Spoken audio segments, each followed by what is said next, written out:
Bonjour les amis, je sais, je vais encore en étonner quelques-uns.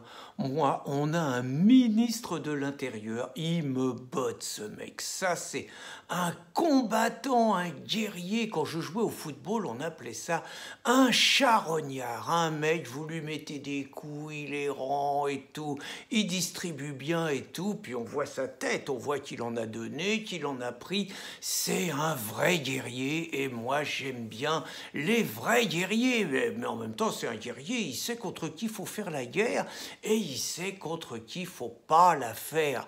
Hein, par exemple dimanche, bon il n'a pas vécu très dangereusement, il a dénoncé une femme élue à Saint-Germain qui était d'ailleurs à En Marche, Agnès Serighelli. Agnès Serighelli, elle avait quand même osé dire que Rachida Dati et puis Samia Ghali, c'était pas très chrétien, c'était pas très français, c'était musulman, c'était maghrébin et que fallait pas que ça soit maire à Marseille, pas maire à Paris. Délélé, un carton jaune, dénonciation au tribunal et tout. Et puis là aujourd'hui, alors il m'a botté parce que je veux dire c'est pas rien ce qu'il a dit, hein. Le mec il est invité, je crois que c'est à Sud Radio, hein. Il est invité à Sud Radio. Tout le monde continue d'en mettre plein la tête au malheureux Griveaux, à En Marche, tout le monde se fout de leur gueule et tout. Il a sifflé la fin de la récré. Je ne sais pas si vous avez entendu le message très clair qu'il a envoyé. En gros, il a dit « moi j'ai des dossiers » et il a cité un nom, oh putain. Et il a cité le nom du socialiste Olivier Faure.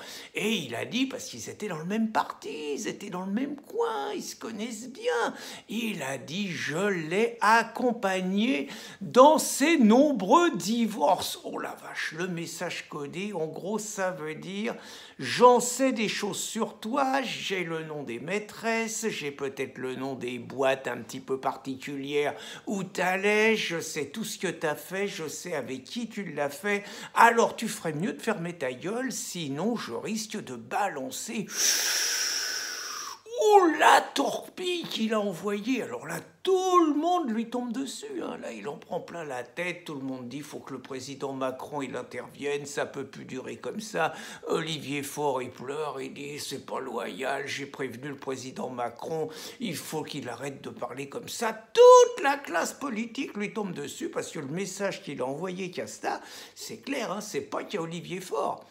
C'est si vous continuez à nous taquiner avec Griveaux, nous on va balancer, on va sortir les trucs. Et il a balancé un jaune à fort avec une menace générale. Moi je serais pas étonné que ça se calme, parce que ça me rappelle un autre précédent, puisque tout le monde parle du Juan Branco, là, qui serait autour de toute cette affaire.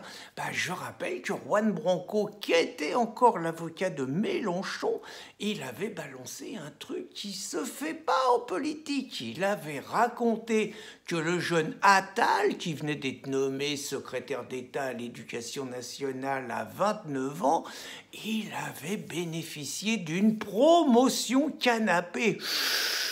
Et il avait précisé qu'il était le compagnon pacsé dans la vie d'un nommé Stéphane Séjourné, qui est devenu maintenant député européen, qui était le porte-parole pas très brillant avec l'oiseau à la tête de la liste. Bon, il est là-bas.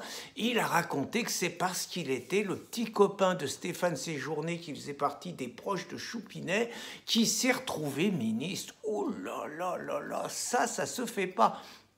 Et je ne sais pas si vous avez remarqué, 48 heures après, qu'est-ce qui s'est passé? Vous vous en rappelez pas, mais moi, je n'ai pas oublié. 48 heures après, Mélenchon, il se prenait sa perquisition. Et oui, et la perquisition, on retrouvait Sophia Chikirou dans Chirikou, je sais jamais, dans l'appartement de Mélenchon, dans une autre chambre, camarade et tout.